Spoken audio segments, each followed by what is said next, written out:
Retirement drift is something Mark and I talk about, and it can happen regardless of what phase of life you're in, regardless of whether you have children, regardless if you're a solo retiree or a partnered retiree. Everyone in retirement drift feels that external demands that have been on us will create our internal direction. So without external demands in this phase of life, a lot of us feel directionless. A lot of us feel that without the structure, and structure fades, you have to rebuild structure. So without the structure, our days begin to lose meaning. And maybe then we feel we begin to lose meaning. And then maybe we feel that we're at a phase of life where we don't deserve passions. We're at a phase of life where we don't deserve to dream. And that couldn't be farther from the truth.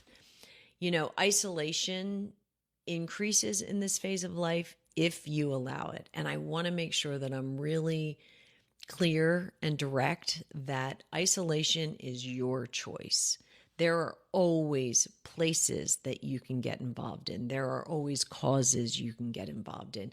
There are always places with intention that you can live a bigger existence, not a smaller existence.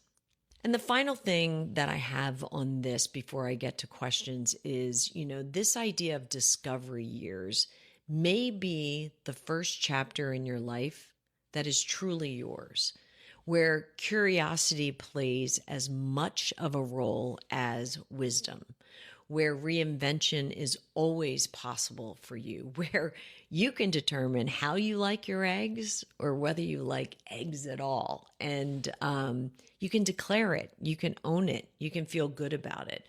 Purpose will deepen with age if you do it with intention. And your next chapter really matters and should matter the most to nobody but you. Let's take some questions that the team put together for us to investigate. The first one is from Seeking Him 1272. Hey, Jody, your makeup is gorgeous. Thank you. Gosh, my daughters would beg to differ, I'm sure. What tips can you give us? And I love your hair. Okay, I've had these questions before and I know I've answered them, but I'll go through really quick. My mom once told me when you hit the age of 50, you can no longer put powdered makeup on your face. I don't know where she got that from, but I stopped at the age of 50 putting any types of compact powder, concealer powder, blush powder, and I moved everything to a liquid-based makeup. Something that gives you a little bit more nourishment to your skin, something that is much more organic and not chemical-based, something that would help hydrate, because we all start to lose collagen and hydration in our skin. Even my eyeshadows, I don't do the powdered eyeshadows. I have the cream or the pencil sticks that are like creamy based. I just found that any powders that I put on my face really settled in lines and it wasn't a good look. My hair, on the other hand, I am blessed with my mother's hair and I have a lot of hair. My hair right now is super long because I have the 3 weddings coming up and 2 of the brides want me to wear my hair up and it's driving me absolutely crazy. I'm a big fan of drying my hair most of the way and then walking around the house as I'm getting ready or emptying the dishwasher or doing a load of laundry with Velcro rollers. Try not to put as much heat on my hair as I did as a younger person, again, primarily because of hydration. I hope that helps. The next question is from Dev Blumberg. Is there a specific gratitude journal or app that you recommend? Mark is a big fan of the Panda Planner, and it is a planner that you can buy. You can get it on Amazon or go to Panda Planner Direct. It's one that, he starts off the morning with 3 gratitudes and then self-affirmations and then key things to get done during the day. And then it goes through a typical kind of day and week planner.